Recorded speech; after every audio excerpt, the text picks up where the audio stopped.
Oke, jam 9:11. Eh, Malam ini live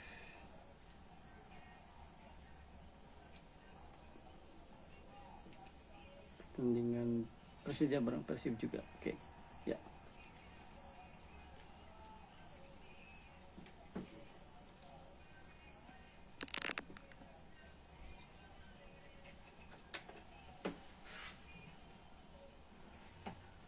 Oke, assalamualaikum warahmatullahi wabarakatuh. Oke, teman-teman, ini kebetulan bareng banget pertandingan sepak bola Persib lawan Persija. Oke, sambil live, teman-teman, kita sambil ngobrol-ngobrol santai juga bareng Om Kemil. Nanti bakal masuk in frame di live-nya Don Serpa. Oke, gimana hari ini puasanya teman-teman? Lancar?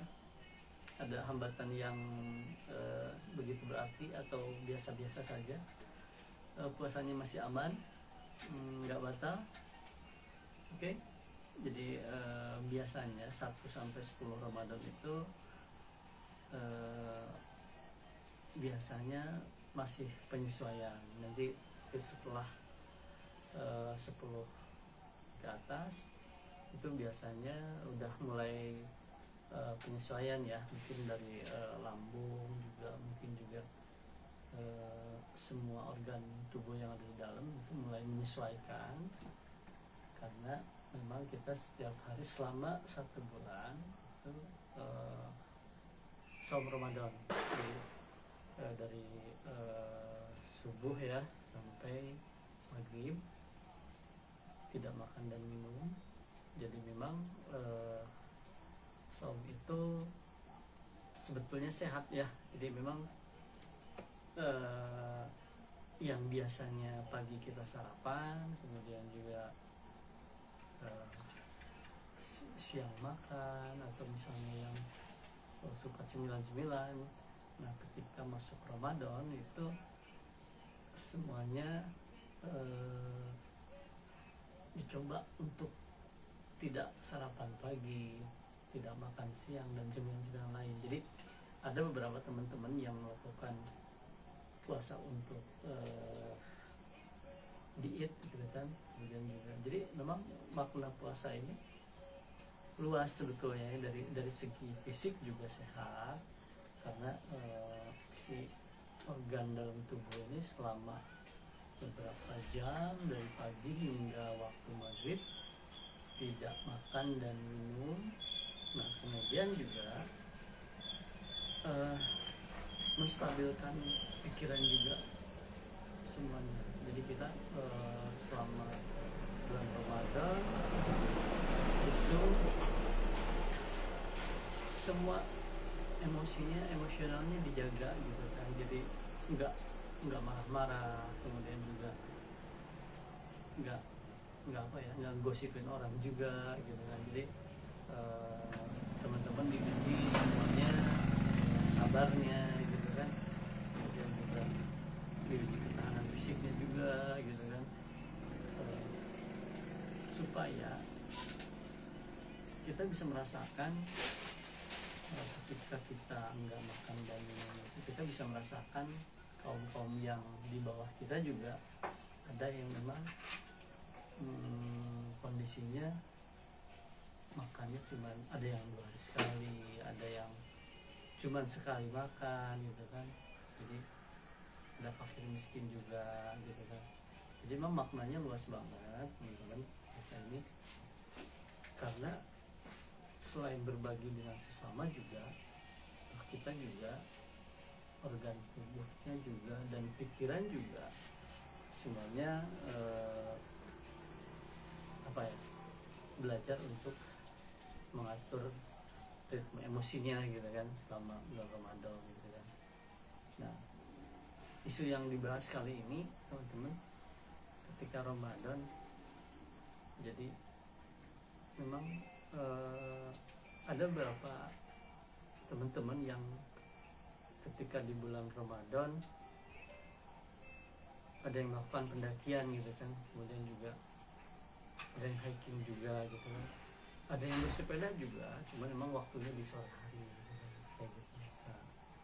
Nah jadi nanti bakal masuk Om Kemil nanti ketika ready, mungkin beliau nanti masuk. Oke. Oke teman-teman, kita bahas sedikit tentang manajemen pendakian ya. Jadi biasanya dalam Sherpa ketika pendakian itu yang pertama, tujuan yang akan didaki itu misalnya contoh lah ya gitu. Gunung Slamet gitu kan. Oke. Di Gunung Slamet ini ada berapa pos pendakian sih gitu kan. Kita pelajari dulu pos pendakiannya, jalur mana misalnya gitu kan. Kita kemarin pakai jalur Bambangan gitu kan. Nah jalur Bambangan ini rute terdekatnya itu pakai kendaraannya apa, transportasinya seperti apa gitu kan. Kalau tahun-tahun yang lalu kita ke Slamet itu pakai transportasi ini ya, ada kereta api sebagian kereta api, kemudian sebagian pakai mobil alaf untuk Bambangan. Nah jadi kita rinci, kita plan, jadi pakai kendaraannya seperti apa, kemudian juga biaya tiketnya berapa, perjalanannya gitu kan, kemudian tiket simaksinya berapa per orang, kemudian juga yang jangan lupa juga adalah logistik untuk selama pendakian. Jadi apa yang harus dibelanjakan dan apa yang harus dipersiapkan gitu kan. Nah kita bahas dari mulai treknya dulu ya. Jadi biasanya Madam Sherpa karena memang geologi adanya di Bandung, jadi kita datengin geologi Bandung itu, kita minta peta Gunung Slamet secara peta topografi gitu kan. Jadi kalau nggak salah sekarang mungkin sekitar 35-45 ya. Jadi teman-teman bisa pesan pagi hari, siangnya bisa diambil langsung. Jadi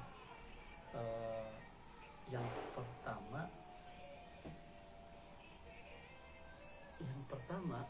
jadi memang petanya dulu gitu kan. Petanya kita siapin, kita pelajarin titik keberangkatan kita di mana gitu kan. Setelah peta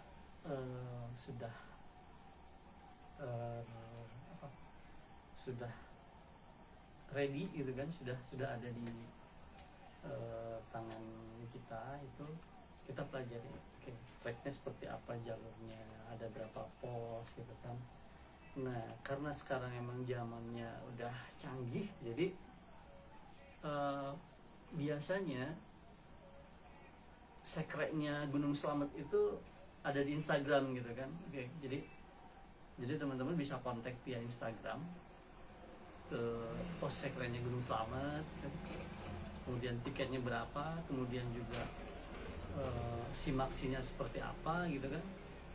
Jadi langsung kontak aja ke sekretnya gitu kan, seperti itu. Oke. Nah setelah memang itu sudah terkonfirmasi oleh sekretnya posko Gunung Slamet, jadi selanjutnya adalah logistik gitu kan. Logistiknya seperti apa untuk pendakian 3 hari 2 malam atau 2 hari 1 malam misalnya seperti itu. Pesertanya berapa orang gitu kan. Kemarin kita ke Slamet itu 4 orang gitu kan. Ini saya sambil nonton live Persibnya. Oke. Jadi kemarin kita ke Slamet itu 4 orang, jadi 4 orang. Oke. Ada oke. Jadi boleh baca Om Kemil siapa yang live itu aja boleh baca. Siapa teh Bandung Dalanova join. Okay. Biu teh si Uki. Halo Pak Uki. Oke. Dul sehat Dul. Oke, ada Om Kemil, nanti Om Kemil masuk ya, karena kita bareng pendakian di Slamet seperti itu. Jadi tadi kita baru sampai logistik gitu, jadi belanja logistik dulu untuk 4 orang seperti apa misalnya gitu kan. Kita biasanya sih Indomie itu udah pasti, setiap pendakian bawa Indomie. sebagai ketika memang nasi habis, beras habis, jadi ada makanan atau cadangan seperti Indomie gitu kan, itu bisa teman-teman di apa ya, sebagai bahan cadangan gitu, dan tambahan lainnya gitu kan, logistiknya seperti itu. Nah kemudian juga yang ketiga itu peralatan yang disiapkan buat pendakian di gunung yang kita tuju gitu kan. Nah kemarin karena kita berempat, kita pakai tenda yang single layer 5% itu.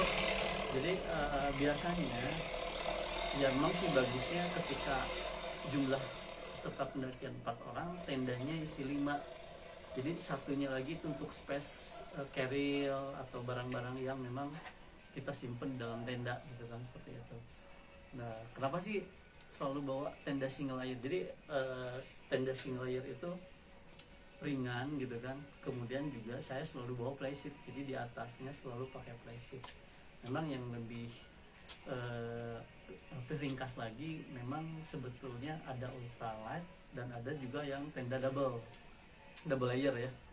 Jadi yang double layer ini memang plus minusnya, ada yang berat, kemudian juga kalau ultralight memang ada yang ringan, cuman mungkin di harga nggak ringan gitu kan, untuk di harga gitu kan, seperti itu. Jadi kita bawa yang single layer, kemudian pakai flysheet, dan kebetulan kita kemarin di Slamet dikasih hujan, jadi si flysheet itu agak melebar dari lebih tenda keluar, dan karena waktu itu hujan itu dari mulai asar hingga malam ya, itu beberapa pendaki ikut berteduh gitu kan. Jadi kita jadi tempat berteduh juga gitu kan. Nah, jadi peralatan yang disiapkan memang sesuai dengan jumlah si peserta pendakian gitu kan. Nah untuk Gunung Slamet ini memang ketinggiannya kan sekitar 3.400-an gitu kan, lebih tinggi dari Ciremai. Jadi kalau konturnya sih itu hampir sama dengan Mahameru. Pas pemuncakannya disarankan sih bawa trekking pole gitu kan, untuk memudahkan perjalanan gitu kan. Jadi di pos bukan di pos ya, jadi intinya itu peralatan. Yang ketiga adalah peralatan yang disiapkan untuk pendakian gitu. Nah yang keempat itu adalah kesiapan dari teman-teman sendiri. Jadi dalam Sherpa biasanya ketika pendakian itu ada beberapa sesi sebelum pendakian, itu ada sesi latihan fisik bareng. Misalnya selama H-1 bulan ke depan sebelumnya kita olahraga fisik. Misalnya di Sabuga kita kumpul bareng olahraga fisik berapa menit gitu kan, biar kita tahu rekan-rekan kita kekuatan fisiknya seperti apa gitu kan. Jadi yang ini larinya kuat sekian menit, yang ini sekian putaran, kemudian juga push up-nya kuat berapa kali, squat jamnya kuat berapa kali gitu kan, biar kita tahu teman-teman ini fisiknya seperti apa gitu kan. Jadi ini sekedar saran aja sih ya. Jadi kalau teman-teman ada pendakian bareng teman-temannya yang lain, disarankan H-7 atau misalnya jauh-jauh sebelumnya, 1 bulan sebelumnya, itu ajak olahraga bareng. Misalnya contoh hiking bareng dulu, oke lah yang ringan-ringan, kemudian juga olahraga lari bareng-bareng. Jadi selain menumbuhkan solidaritas, kompak, begitu kita pendakian itu udah bener-bener eagernya ada, fisiknya juga udah memang mumpuni gitu kan. Nah jadi kita menghindari ketika hari H-nya berangkat pendakian, menghindari sakit gitu kan. Memang sakit ini bukan alasan yang tiba-tiba, tapi memang ketika kita dipersiapkan sehat untuk pendakian, insya Allah sehat gitu kan. Jadi begitu hari H itu nggak ada kendala sama sekali, nggak ada hambatan. Jadi planning untuk pemberangkatan pendakian itu nggak terhambat gitu kan, seperti itu gitu kan. Nah begitu hari H-nya gitu kan kita berangkat, biasanya H-7 biasanya kita udah beli tiket kereta api. Jadi teman-teman semua dikumpulkan di satu leader, bisa di adminnya atau kayak gimana lah gitu kan. Itu nanti kita beliin tiket untuk H-7. Oke, kemudian juga H-3 biasanya kita briefing. Ini peralatan yang akan dibawa sama 4 peserta ini apa aja. Jadi ini balik lagi, ketika H-3-nya itu ada peralatan yang harus dibagi-bagi dengan 4 peserta gitu kan. Jadi misalnya tenda nih, frame-nya di siapa? Misalnya frame-nya di si A, kemudian juga tendanya di si B. Oke. Kemudian lainnya logistik di si C. Kemudian yang lainnya, barang lain-lain di D gitu kan. Karena 4 orang kan, seperti itu berempat. Jadi memudahkan teman-teman mobilisasi selama pendakian gitu kan. Nah, apa yang dilakukan di Sherpa seperti itu gitu. Jadi kita bagi-bagi peralatan dan logistik yang memang harus dibawa masing-masing gitu, tanggung jawabnya seperti itu. Jadi nggak beban di satu orang semuanya, nggak seperti itu, kita bagi-bagi gitu kan, seperti itu. Nah, ketika hari H-1-nya kita confirm teman-teman via grup WA juga bisa. Oke, kita berangkat Mipo misalnya di Kiara Condong atau stasiun Bandung jam berapa. Oke, datang ke satu tempat, kita barengan. Oke, berangkatlah bareng tim kan, seperti itu. Jadi nanti pas di sana langsung, kalau kemarin sih tahun yang lalu sih kita berangkat via Bambangan ya Bambangan. Jadi Selamat itu ada pos Bambangan, kemudian ada pos Gunung Guci ya, kira Guci juga. Cuman kita kemarin pakai pos Bambangan seperti itu, dan tracknya bagus banget. Jadi memang jalurnya kurang lebih hampir sama dengan Ciremai, cuman memang nggak terlalu nanjak banget, mungkin agak seperti punggung gunung ya, startnya seperti itu. Cuman pemuncakannya itu hampir sama kayak Mahameru, jadi digunakan trekking pole. Jadi trekking pole lebih bagus lah kalau misalnya teman-teman buat trekking pole seperti itu. Nah, kemarin itu kita camp di pos 5 kalau salah ya, di pos 5. Cuman kita nggak tahu kalau misalnya di Selamat itu ada pos 4 Samarantu gitu kan, yang beberapa teman-teman di pendakian di pos 4 Samarantu itu memang agak-agak serem gitu kan, seperti itu. Nah, cuman kita kemarin lewat di pos 4 memang masih siang sekitar jam 1-an. Jadi kita masih lanjut ke pos 5-nya karena memang udah waktu juga udah jam lewat asar, jam 4 waktu itu. Jadi kita buka tenda di pos 5 seperti itu. Oke, sebentar, ada siapa? Oke, malam Om Agung, malam juga. Oke, sukses di Ujung Berung ya Om Agung ya. Nanti kapan-kapan bisa main ke Cianjuang ya. Oke, jadi kita bisa masuk aja langsung ya. Ini ada Om Kemil. Om Kemil ini dulu barang pendakian di Selamat ya. Selamat. Barang ada Om Jack ya. Ya, Om Jack. Kemudian juga ada Celala dari Purwakarta. Jadi laki-lakinya 3, perempuannya 1 orang gitu kan. Perempuan 1 orang ini tangguh ya. Jadi biasa menyertakan 1 orang perempuan, biasanya ada juru masaknya gitu kan. Jadi teman-teman ketika ada pendakian idealnya gitu kan, dari jumlah misalnya berapa pendaki, minimal ada perempuan ya, karena biasanya perempuan masaknya rajin banget gitu kan, karena laki-laki itu menyiapkan tenda gitu kan. Aman Pak, insya Allah saya naik ke base camp. Oke. Nah, kemudian Selamat itu ketinggian 3.400, jadi tertinggi di Jawa Tengah.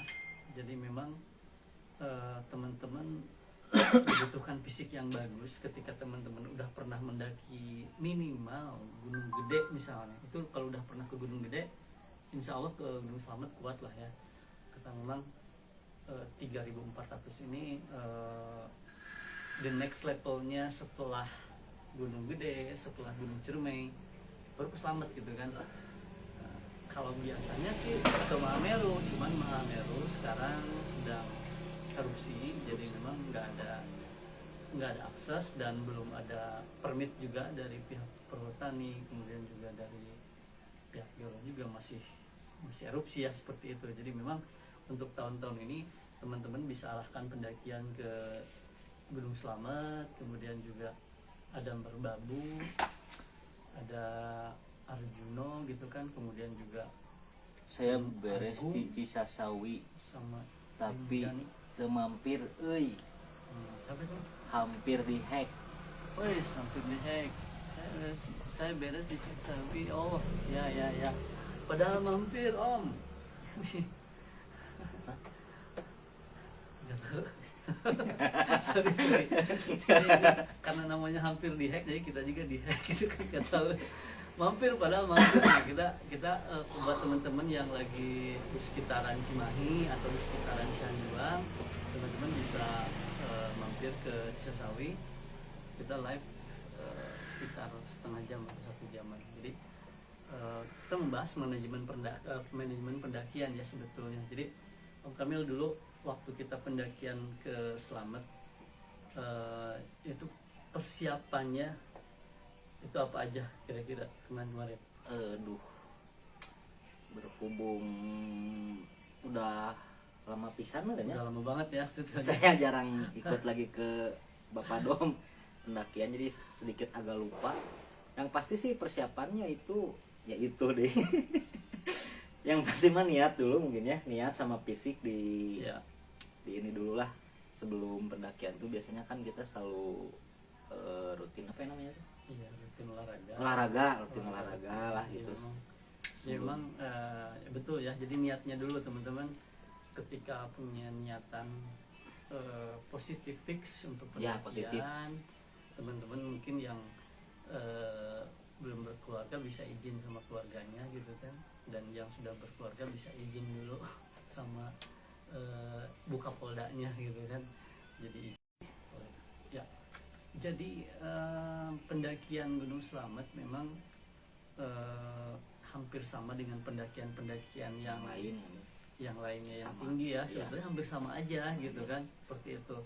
Cuman yang harus diperhatikan itu peralatan yang memang daruratnya itu adalah flysheet, karena kemarin kita dikasih pas hujan di sore harinya gitu kan, dan karena bawa flysheetnya gede, jadi di pinggir-pinggir tenda itu dipakai para pendaki lain berteduh gitu, seperti itu. Nah, yang kita bahas ini nggak seperti itu. Jadi kita di Dom Sherpa kita buka trip juga, cuman kita private trip. Jadi ketika ada teman-teman yang pengen dong pendakian misalnya ke Gunung Gede gitu kan, berapa orang, oke, kita jauh-jauh hari kita bikin plan, kemudian juga kita bikin olahraga fisik sebelum pendakian, karena kita pengen tahu gitu kan, untuk kesesuaian fisiknya si A seperti apa, si B seperti apa. Karena pernah ada satu kejadian juga ketika yang lain teman-teman semua olahraga fisik, ada beberapa orang yang saya nggak bisa ikut olahraga nih karena kesibukannya. Oke, silahkan olahraga di rumah. Ternyata memang nggak sempat olahraga, dan kejadiannya ketika pendakian ada yang jatuh sakit, kemudian juga kram gitu kan, seperti itu. Dan yang bukan lebih parah ya, maksudnya pernah waktu itu ke Mameru dan temen ini sakit gitu kan, karena dia udah jarang pendakian, dia jarang minum selama pendakian itu nggak minum, dehidrasi gitu kan. Nah, sedangkan pendakian air minum itu harus selalu diminum supaya menghindari dehidrasi gitu kan. Nah, akhirnya jatuh sakit panas sih sebetulnya, cuman memang tetap aja ketika temen yang sakit tetap aja leadernya agak-agak panik lah gitu kan, seperti itu. Pasti panik gitu kan lihat temen seperti itu gitu kan. Dan obat yang dibawa juga saat itu terbatas, nggak ada obat yang memang untuk yang saat itu memang dipakai gitu kan. Ya akhirnya kita menyesuaikan dengan kondisi saat itu gitu kan.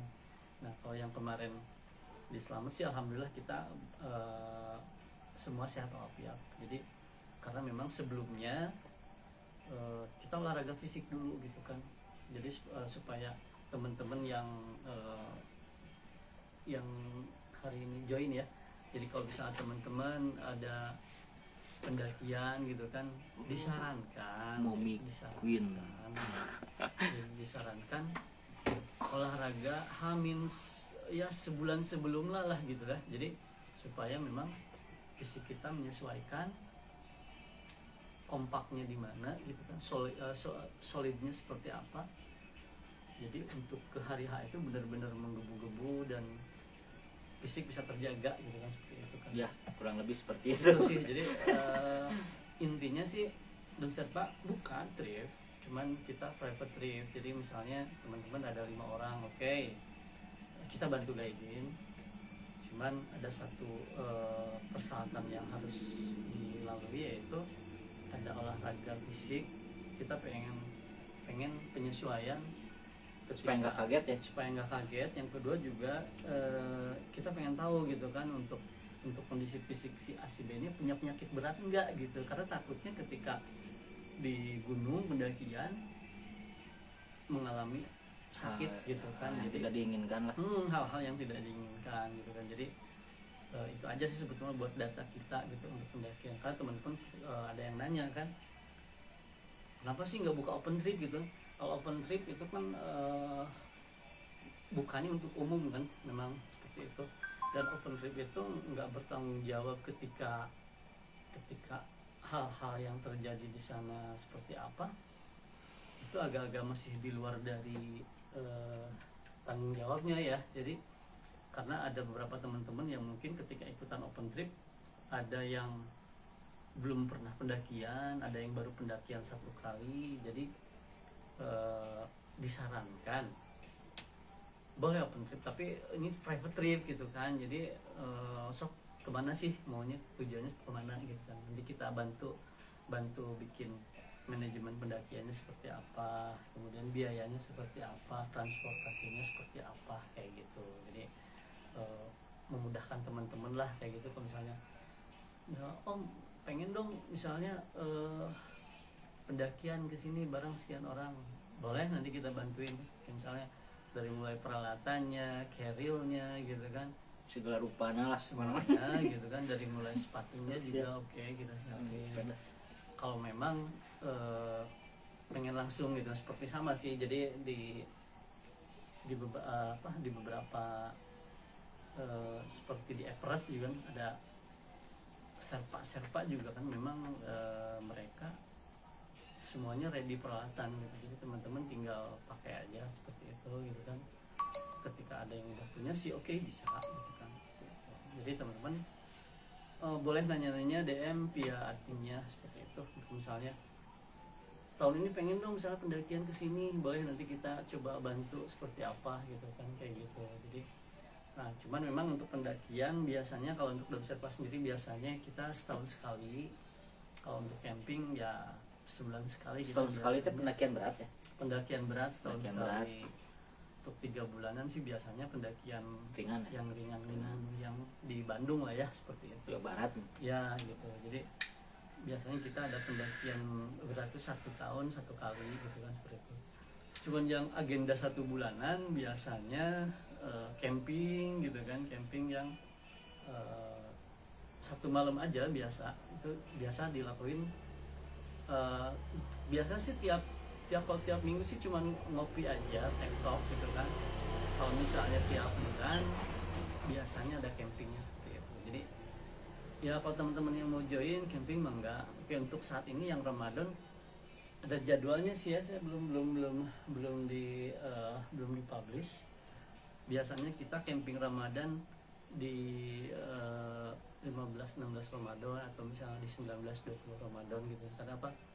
Sisanya yang 10 Ramadannya biasa teman-teman ada yang fokus dengan ini ya Lailatul Qadar ya, biasanya seperti itu. Jadi kita supaya nggak ngeganggu ya, kita biasanya di 10 ke sampai 20 kegiatannya seperti itu.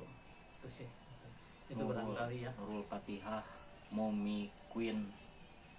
Oke, ya. Oke, buat teman-teman yang sudah join, selamat malam juga. Semoga lancar ya puasanya, saumnya. Oke, jadi memang ketika masuk saum Ramadan, aktivitas harian yang biasanya olahraga pagi kita mulai agak sedikit geser di sore hari lah seperti itu. Kenapa sih selalu posting olahraga? Karena kita hobinya pendakian atau camping, otomatis ya teman-teman harus fit gitu kan.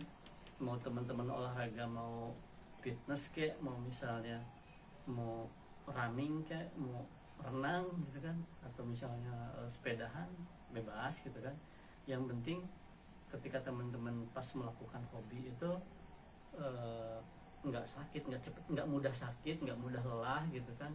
Seperti itu sebetulnya. Jadi olahraga yang sekarang itu memang mudah ya. Mau jalan kaki juga, jalan kaki sama dengan hiking ya sebetulnya ya. Hiking ke atas juga udah olahraga. Cuman ada yang ketika pendakian berat itu memang harus olahraganya dibantu sama olahraga ekstra gitu kan.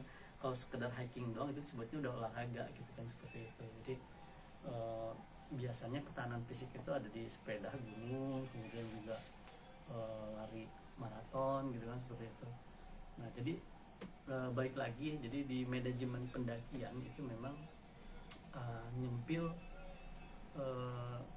persiapan fisik gitu kan, seperti itu. Jadi pokoknya teman-teman ketika ada pertanyaan atau misalnya ada yang mau ditanyakan boleh DM ke Instagram dan Sherpa ya, seperti itu. Om Kamil, kemarin dari sekian beberapa pendakian nih ada yang kira-kira misalnya gini ya, misalnya apakah di Gunung Gede capek banget, atau misalnya pas mau muncak misalnya seperti apa, kayak gimana sih kira-kira? Gunung Gede ya, iya sih waktu itu apa ya, kalau pengalaman ke Gunung Gede karena mungkin itu Gede,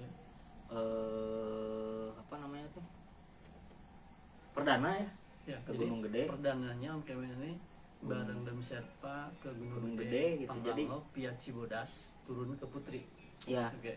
Itu tuh pengalaman yang maksudnya hampir mau apa ya, malas gitu, udah nggak mau, kayaknya ini udah deh nggak akan naik gunung lagi gitu ya. Jadi karena sempat apa ya, udah mah perdana di tengah-tengah hutan, bisa disebut hutan ya atau leuweung? Iya, hutan juga leuweung bahasa Sundanya. Okay. Nah itu udah di tengah-tengah hutan, dikasih hujan gede, hujan lebat ya, pokoknya udah malas gitu, udah ya. Wah, jadi ini nggak akan benar. Sedikit saya cerita lagi ya. Jadi memang waktu itu ketika masuk mau jam 3 itu, jam setengah 3-an itu hujan gede gitu kan. Seperti biasa leader harus memutuskan atau mempunyai kreativitas untuk membuka shelter ketika hujan. Ya bangun shelter gitu kan, karena apa yang harus dibawa kan pasti bawa ponco, pasti bawa jas hujan kan gitu kan. Udah leader harus buka playseat, jadi kita buka playseat. Udah mau buka playseat. Nah ketika buka playseat, karena memang kita paling pertama buka playseat, jadi teman-teman pendaki yang lain itu ikut bareng di shelter kita gitu kan. Bukannya gimana ya. Jadi ini mah gimana ya, kita juga sama-sama pendaki lah, saling menghormati ya, menghargai ya, gitu. Jadi, cuman mereka tuh kayak nggak ada apa ya namanya teh, kayak nggak ada etikanya gitu, nggak izin, nggak gimana, tiba-tiba masuk sementara barang-barang kita kan pada kebasahan gitu. Ya gitu. Jadi teknis ya sebetulnya. Memang sih nggak apa-apa, nggak masalah. Iya, nggak masalah. Sebetulnya ada etika yang harus walaupun di gunung gitu kan ya. Kayak ketika permisi, atau mungkin juga si tuan rumahnya jangan sampai ke pinggir. Jadi kemarin itu kitanya sendiri malah kehujanan gitu kan, kedorong-dorong juga, dan barang-barang juga sampai basah gitu kan. Jadi ya kita inisiatif sambil meneduh ya diriin tenda gitu kan, seperti itu gitu kan. Ya kondisi saat itu memang hujannya agak lumayan ya sebetulnya. Jadi ada pendaki-pendaki lain ikut ke shelter kita. Padahal itu place sebetulnya bukan shelter umum sebetulnya. Tadinya buat nyimpen tas kita supaya nggak ke tas, supaya tidak basah. Gitu. Cuman tiba-tiba pada masuk semuanya. Jadi jadi apa ya, teknis ya sebetulnya kalau di gunung. Ya yang penting pos liro lah, artinya izin lah, permisif lah, seperti itu gitu kan. Nah saat itu hujan, jadi biasanya kita lakuin yang paling pertama itu playset. Jadi setelah playset baru bikin tenda. Jadi buat teman-teman nih, tipsnya ketika pendakian simpen playset ini paling luar. Jadi ketika pas hujan itu langsung bentang, playset pasang, baru tenda. Jadi teman-teman ada suka yang agak-agak sedikit kebingungan enggak? Ketika pas hujan langsung bikin tenda, itu agak-agak sedikit riskan ya ketika bikin tendanya pas hujan, itu pasti basah gitu kan. Kalau misalnya saya kan nggak bawa playset, tendanya yang double layer, ya mau nggak mau si tenda yang double layer, si covernya itu dipakai untuk nutupin atasnya dulu, misalnya dipasang dulu. Jadi sebetulnya diakalin sedemikian rupa gimana caranya ketika mendirikan tenda itu nggak dalam keadaan hujan gitu kan, seperti itu. Jadi saran saya sih playset tetap ada walaupun tendanya double layer gitu kan, karena playset itu ngebantu kita yang pertama neduh dulu, stay dulu. Karena teman-teman ini yang baru pendakian biasanya ada yang down, ada hujan gitu kan, gimana nih, kedinginan gitu kan. Itu pertolongan pertamanya yang penting kita bikin shelter dulu, silakan yang ada bawa makanan atau minuman silakan dicicipi dulu gitu kan. Nanti setelah shelter terbuat gitu kan, biasanya sih kalau misalnya jamnya masih jauh dari schedule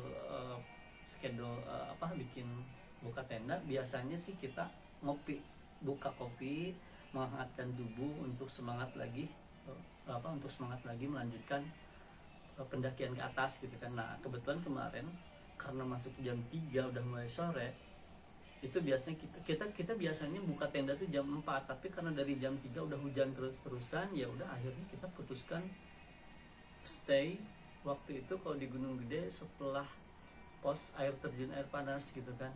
Jadi kita buka tenda di situ gitu. Setelah playset terbentang, kemudian tenda satu-satu terbangun, silakan teman-teman, karena kita bawa 2 tenda, satu untuk barang, satu untuk orang gitu ya. Nah untuk yang barang ini kita gunain untuk silakan yang mau ganti baju dulu, kita gantian gitu kan. Nah, setelah semuanya udah pakai baju ganti cadangan yang hangat, yang kering, ya barulah bisa bikin lagi playset yang lebih nyaman lagi gitu kan. Mulai bikin kopi, bikin makanan. Jadi intinya teman-teman ketika pendakian itu bikin nyaman. Yang pertama dibikin nyaman, dibikin santai, nikmati gitu kan. Jangan sampai saya besok ada janji atau kayak gimana, sepulangnya gimana kalau hujan terus kayak gimana. Agak dikesampingkan sedikit, jadi dibawa santai, relax, kemudian juga nikmatin aja yang hujan memang saat itu ketika besar, cuman kan kita sudah antisipasi dengan playsetnya gitu kan, playset yang sudah disediakan gitu kan, kemudian juga logistik yang sudah kita bawa gitu kan. Kemudian juga bikin perapian kalau memang ada ya di situ, karena biasanya ada beberapa gunung ketika kemarau banget itu dilarang untuk bikin perapian api unggun gitu kan. Nah kalau saya biasanya ketika di tenda itu dingin, kalau misalnya ada 2 tenda, di tengah-tengah tenda itu biasanya kita bikin masak-masak. Jadi si kompor gas mini ini biasanya si apinya bikin hangat kedua tenda gitu kan, seperti itu. Dan pernah satu waktu ketika cuaca dingin banget gitu kan, Itu teman-teman bisa diakalin di dalam tenda itu. Kalau pakai kompor spiritus agak berbahaya, riskan, karena si spiritus ini kan cairan. Ketika memang cairannya apa ya, kalau bahasa Sunda ucat-acat ke tempat lain, itu bahaya apinya gitu kan. Saya nggak sarankan untuk kompor spiritus di dalam tenda gitu kan. Idealnya di luar, ya idealnya di luar tenda seperti itu. Nah kalau untuk kompor mini gas itu apa ya, biasanya itu bisa api bisa dinyalakan sedikit gitu kan. Itu sampai, karena tenda dom ini memang sirkulasinya paling bagus banget ketika dinyalakan kompor mini gas. Itu si ruangan suhunya hangat. Teman-teman bisa coba dengan syarat barang-barang yang ada di situ dirapihkan. Jadi tidak ada barang-barang yang kena dengan panasnya mudah terbakar gitu kan. Itu sih teman-teman bisa lihat di pendakian-pendakian yang di Everest juga, ketika di gunung es mereka masak di dalam gitu kan. Ya, cuman memang dengan syarat ya hati-hati banget, karena di dalam tenda gitu kan, ketika si api yang nyebar ya bahaya gitu kan. Dan kalau misalnya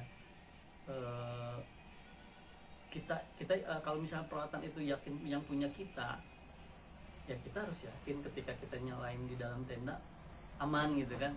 Jangan sampai kita menyalakan kompor punya orang lain misalnya seperti itu, atau misalnya belum kita cek gitu kan, takutnya gasnya bocor seperti apa.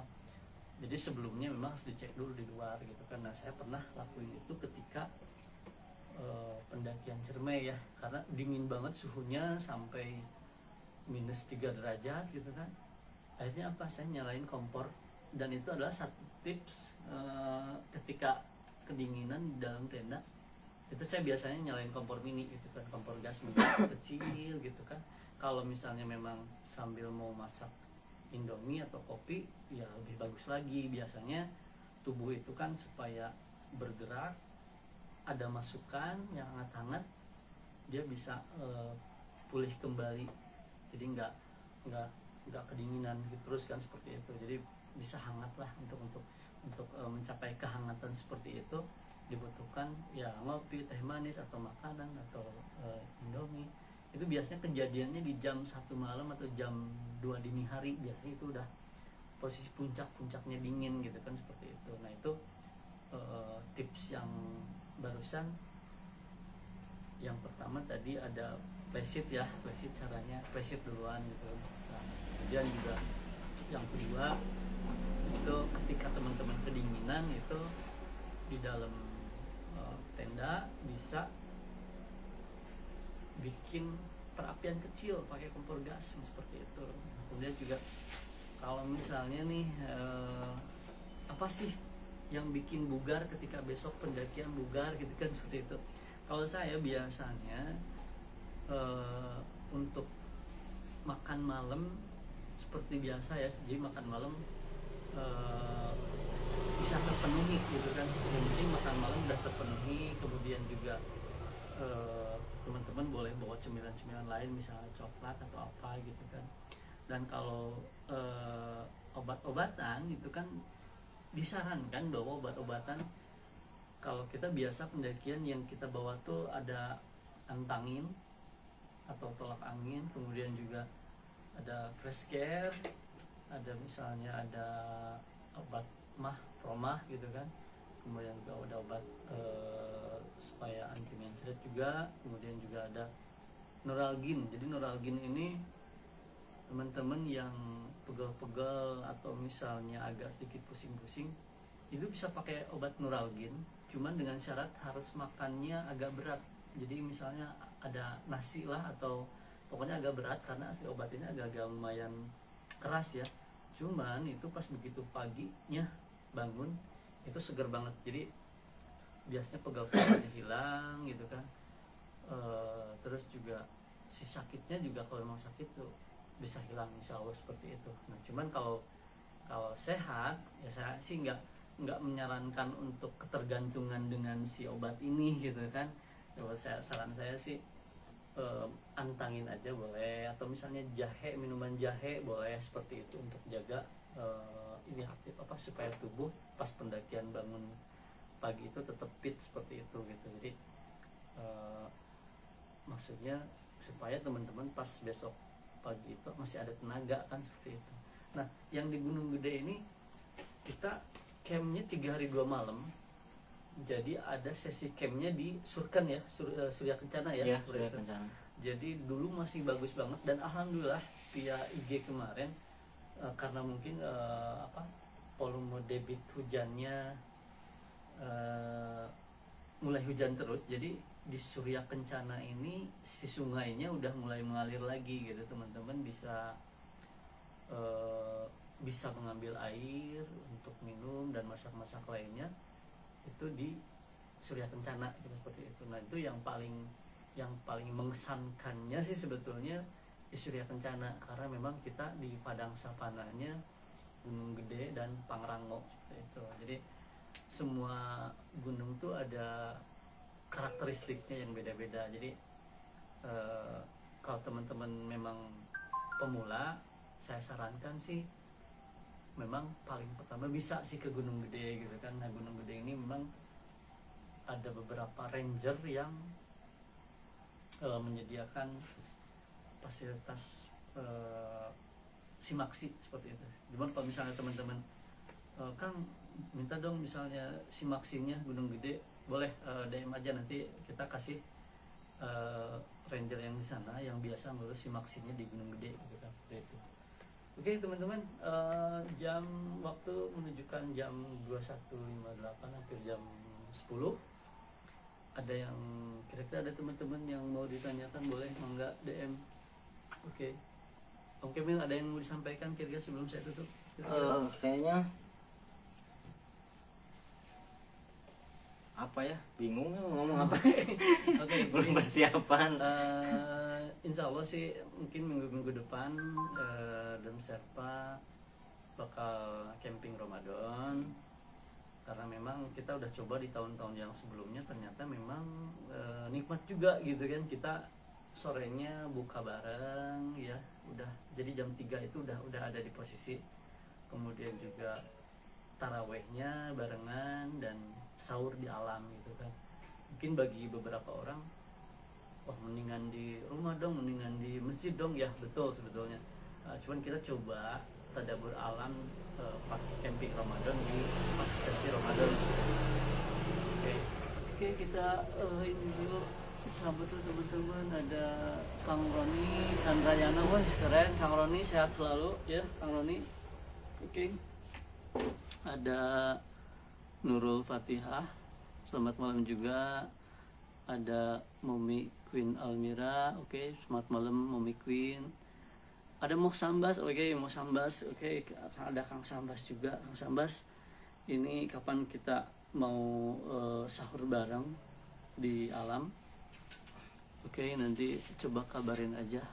Oke ya, buat teman-teman hatur nuhun. Selamat malam, semoga lancar saum Ramadannya. Insya Allah next time kita bareng Dem Sherpa live di camping Ramadan.